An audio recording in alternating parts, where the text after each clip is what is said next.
అందరికీ నమస్కారం. ఇవాళ మనతో పాటు ప్రముఖ ఆధ్యాత్మికవేత్త బ్రహ్మశ్రీ శ్రీనివాసుల అనంతరామ శర్మ గారు మనతో ఉన్నారు. గురుగారితో మాట్లాడదాం. గురుగారు నమస్కారం. నరసింహార్పణ. గురుగారు, అఘోరాలు, నాగసాధువులు ఈ చాలా వరకు కూడా వీళ్ళిద్దరూ కూడా ఒకటే అనుకుంటారు. సో వీళ్ళిద్దరికి మధ్య ఉన్న వ్యత్యాసం ఏంటి? అలాగే ఈ నాగసాధువుల వల్ల సమాజానికి జరుగుతున్న మేలేంటి? చాలామంది చదువుకున్న వాళ్ళు కూడా సన్యాసం తీసుకుంటున్నారు. ఇంకా వాళ్ళకి దేశానికి ఎటువంటి అంటే వైరాగ్యం కలిగి సన్యాసం తీసుకుంటున్నారు. మరి ఇంకా గొప్ప గొప్ప వాళ్ళు అవ్వాల్సిన వాళ్ళందరూ మరి ఇంకా అటువైపు వెళ్ళిపోతున్నారు. మరి చాలా వరకు కంట్రీకి లాస్ కదా. మరి దీన్ని ఎలా చూడొచ్చు అంటారు? ఇక్కడ అఘోరీలు నాగసాధువులు విషయానికి వచ్చేస్తే మనకి ఎల్కేజీ యూకేజీ ఇలా step by step 10th inter degree తర్వాత మనం ఏ డాక్టరో ఏ ఇంజనీరో ఫైనల్ స్టెప్ మనం ఇంకా ఇది చేసి ఆగిపోవాలి అనేది ఉంటుంది కదా. అలానే నాగసాధువులు స్టెప్ బై స్టెప్ వీళ్ళు భగవంతుడిలో చేరటానికి తీసుకునేటువంటి స్టెప్పుల్లో ఈ నాగసాధువులు ఒకళ్ళు. వీరు ఎక్కువ శాతం కూడా ఈ నాగసాధువులు పూర్తిగా శరీరాన్ని కప్పి వేసుకుంటారు. ఏదో ఒకటి కప్పుకోవటం, మన కాషాయ వస్త్రాలు మీద ధరించి చేతిలో కర్ర కావచ్చు ఇలాంటివి. అవి కర్రలు అవి నాగసాధువులకి మరియు అఘోరీలకి ఇద్దరికీ ఉంటాయి. అది దండం అంటారు దాన్ని ఒక రకంగా. ఓకే. సో మెజారిటీగా చూసుకుంటే ఇద్దరికి మధ్య ఉన్న వ్యత్యాసం ఏంటి గురుగారు? అదే ఎలా గుర్తుపట్టాలి వీళ్ళని? డ్రెస్ వేసుకుంటారు వీరు. వేసుకొని ఇటు లోకంలో ఉన్నటువంటి భక్తుల్ని అనుగ్రహిస్తూ భగవంతుడి వైపు ధ్యాస చేసుకుంటూ ఉంటారు. అఘోరీలు అలా కాదు, దిగంబరంగా ఇంకా అన్నీ త్యజించి ఇంకా ఏం లేదు, ఈ శరీరమే పరమేశ్వరుడు, పరమేశ్వరుడే నేనే పరమేశ్వరుడు అన్న స్థాయికి వెళ్ళిపోతారు. ఇంకా పరమేశ్వరుడికి ఏముంది, ఏం లేదు, ఎట్లా కనపడ్డా ఇబ్బంది లేదు. దానికి తార్కాణం మనకి దత్తాత్రేయుడు పారాయణం కనుక మనం చేసినట్లయితే ఈ అఘోరీలకి కొద్ది దగ్గరికి కనపడుతుంటుంది. ఏంటయ్యా అంటే పరీక్షించడం. దత్తాత్రేయుడు పూర్తిగా అసలు ఆయన భక్తుల్ని అనుగ్రహించటంలో పూర్తిగా వ్యతిరేకంగా కనపడతాడు. మనం ఊహించే రూపం ఒకటి, అక్కడ కనపడే రూపం ఒకటి. గుర్తుపట్టకుండా, భగవంతుణ్ణి గుర్తుపట్టకుండా ఆయన కనపడుతూ అనుగ్రహిస్తూ ఉంటుంటాడు దత్తాత్రేయుడు. ఓకే.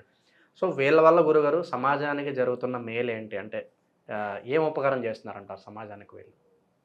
సమాజానికి ఈ నాగసాధువులు కావచ్చు, అఘోరీలు కావచ్చు, ఇద్దరు కూడాను నేనే దేవుడు, దేవుడే నేను అన్న స్థాయికి వెళ్ళి పూర్తిగా భగవంతుడిలో ఐక్యమైపోతారు. ఇది ఫైనల్ స్టెప్. వాళ్ళ వల్ల మనం నేర్చుకోవాల్సింది ఏంటి అంటే పూర్తి ఆధ్యాత్మికత. వాళ్ళు మనకేం నేర్పరు, మనకేమీ నేర్పరు. వాళ్ళ ధ్యాస అంతా నేను స్వామిలో కలవాలి, స్వామిలో ఉండిపోవాలి, ఇక జన్మరాహిత్యాన్ని పొందాలి. అదే వాళ్ళ తత్వం. వాళ్ళు వచ్చి కూర్చొని క్లాసులు ఇవ్వటము చేయడం ఇటువంటి ఏముండవు. వాళ్ళని చూసి మనం నేర్చుకోవాలి. ఏం నేర్చుకోవాలి అంటే అన్నీ త్యజించాలి. ఇవన్నీ లౌకిక సుఖాలు, ఇది కాదు, పరమైన సుఖం వేరే ఉంది, ఇక జన్మరాహిత్యాన్ని పొందేది భగవంతుడు ఉన్నాడు అని వాళ్ళ నుంచి నేర్చుకొని, సరే మనం వాళ్ళలాగా దిగంబరంగా ఉండలేకపోయినా ఒక్కొక్కటి బంధాలని తెంచుకుంటూ, ఉన్న బంధాలని తెంచుకుంటూ తగ్గించుకునే వాళ్ళు తగ్గించుకుంటూ, తెంచుకునే వాళ్ళు తెంచుకుంటూ స్వామివారి ధ్యాసలోకి వెళ్ళి జన్మరాహిత్యాన్ని పొందాలి అనేది నేర్చుకోవాలి.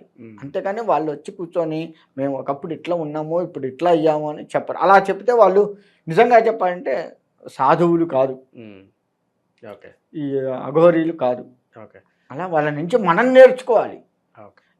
1 by 1 నేర్చుకుంటూ ఈ జన్మలో మనం భగవద్ధ్యాస వైపు తిరిగితే ఎప్పటికో స్వామివారిలో ఐక్యమైపోతాం. ఎందుకంటే ఒక్కసారే వచ్చేది కాదు భగవంతులో ధ్యాస, భగవద్ధ్యాస రావడం కానీ భగవంతులు ఐక్యమైపోవడం అంత సులువు కాదు. ఈ యొక్క జన్మలో వచ్చేది కాదు. నువ్వు ఎంత సాధన చెయ్యి. చాలా మంది అనుకున్నా కూడా అందరూ చేయలేరు. పూర్వజన్మ వాసన ఉంటేనే ఈ యొక్క భగవంతుడికి సంబంధించిన వినడము, భగవంతుడి దర్శనం కోసంగా మనం పరితపించడము, ఇటువంటి పీఠాధిపతుల్ని, మఠాధిపతుల్ని, ఇటువంటి సాధువుల్ని మనము వాళ్ళని ఆదర్శంగా తీసుకుని వాళ్ళ దర్శన భాగ్యం చేసుకోవడం, ఇదంతా కూడా పూర్వజన్మ సుకృతం ఉండాలి, భగవత్ అనుగ్రహం ఉండాలి, ఉంటేనే జరుగుతుంది. వాళ్ళ నుంచి నేర్చుకోవాల్సింది అదే. అన్నీ జన్మరాహిత్యంగా ఉండాలి. సోషల్ మీడియాలో మనం చూస్తున్నాం, ఐఐటి బాంబేలో చదువుకున్న పెద్ద వాళ్ళే వాళ్ళు ఉద్యోగాన్ని వదిలేసి సన్యాసంలో కలిసిపోతున్నారు. ఇప్పటికే చాలామంది యువత ఫారెన్ చెక్కేస్తున్నారు. చదువులకు కావచ్చు, అక్కడే స్థిరపడాలని. ఇంకా కొంతమంది ఉన్నవాళ్ళు ఇలా సన్యాసంలో కలిసిపోతున్నారు. మరి ఇండియాకి మరేంటి చాలా లాస్ కదా మరి చాలా వరకు. ఇక్కడ లాస్ అనేది మనం లౌకికంగా ఆలోచిస్తే, ఆధ్యాత్మిక పరంగా ఆలోచిస్తే మనకి వివేకానంద స్వామి ఒకటి చెప్పాడు. ఇతర దేశాలు మొత్తం కూడా ముందుకు వెళ్ళు వెళ్ళు వెళ్ళు అంటాయి, మన దేశంలో వెనక్కి వెళ్ళమంటుంది. ఎందుకలా? వెనక్కి వెళ్ళమంటే ఆర్థికంగా అట్లా వెనక్కి కాదు అక్కడ అర్థం. నీ యొక్క మెదడు వెనక ఉన్నటువంటి ఆధ్యాత్మిక పరమైనటువంటి వెనకట వారు ఆరాధించిన దైవం కావచ్చు, వాళ్ళ సంపద అంటే మళ్ళీ ఆధ్యాత్మిక సంపద, డబ్బు సంపద కాదు. సంపద అంటే మనం ఎంతసేపు లౌకికంగా చెప్పుకుంటే డబ్బులు లెక్కేస్తాం, అది కాదు. ఆధ్యాత్మికమైన సంపద అది నీవు తీసుకో, అప్పుడు నీవు ముందుకెళ్ళగలవు, మన దేశం ముందుకెళ్ళగలదు. అది వివేకానంద స్వామి చెప్పారు. అట్లా మనం కూడా ఏంటంటే వాళ్ళు ఇప్పుడు మనం ఆలోచించి దేశానికి చదువుకున్న వాళ్ళందరూ అలా వెళ్ళిపోతే, కానీ ఆధ్యాత్మిక పరంగా అప్పటికి ఇప్పటికీ మనదే గొప్పది. అన్ని దేశాల వారు కూడాను మన భారతదేశ సాంప్రదాయాలను పాటించడము, మన భారతదేశానికి రాగానే నేలకు వంగి నమస్కారం చేసుకోవడం ఇప్పటికీ చేస్తున్నాం. మనం చేయట్లే కానీ మనం వాళ్ళది అలవాటు పడ్డాం, కానీ ఇతర దేశాలు మనల్ని పూజిస్తున్నారు, మనం వాళ్ళని పూజిస్తున్నాం, అంతే తేడా. కానీ ఆధ్యాత్మిక పరంగా ముందుకు వెళ్ళాలి అనేది వాళ్ళ భావన. ఇటువంటి వారందరూ కూడా ఏంటంటే ఇవన్నీ లౌకిక పరమైనవి, ఇది కాదు, అసలు మనం స్వామివారిలో ఐక్యం కావాలి అని తెలుసుకొని అటువంటి చదువులు కానీ మంచి పెద్ద పెద్ద ఉద్యోగాలు చేస్తున్నటువంటి వారు కానీ అటువంటి అన్నీ వదిలిపెట్టి భగవంతుడే మూలం, ఎంత చదివినా ఎంత ఉద్యోగాలు చేసినా ఎంత సంపాదించినా మూలం వాడే, వాడిలోనే మనం తరించిపోవాలి, వాడితోటే తరించిపోవాలి, మూలం పరమేశ్వరుడే అని తెలుసుకొని ఆ సాధనలోకి వెళ్ళారు. వాళ్ళని చూసి మనం నేర్చుకోవాల్సింది అది. అలా వెనకటి నుంచి మనకు సంపాదకు కొదవలేదు. సరే మధ్యలో వచ్చారు బ్రిటిష్ వాళ్ళు వీళ్ళు హరాయించిపోయినారు, అయినా మన సంపాదన మనకే ఉంది. మనకి ఎక్కడ వాళ్ళని మించిపోలే, వాళ్ళకంటే ఎక్కువ స్థాయి ఆధ్యాత్మికంగా మేధాశక్తిగా మనమే ఉన్నాం. ఇతర దేశాల్లో చూసుకుంటే గొప్ప గొప్ప మేధావులందరూ అమెరికా అటు ఇటు ఉన్న వాళ్ళే, మన వాళ్ళే అక్కడ ఉన్నారు, సీఈఓలుగా ఉన్నారు.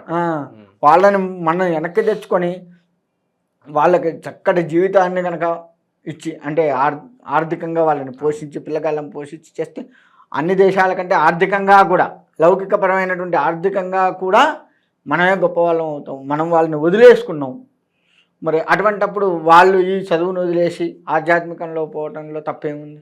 ఓకే, అఘోరాలు నాగసాధువుల గురించి ఎన్నో విశేషాలు మాకు తెలియజేశారు గురుగారు. ధన్యవాదాలండి. నరసింహ.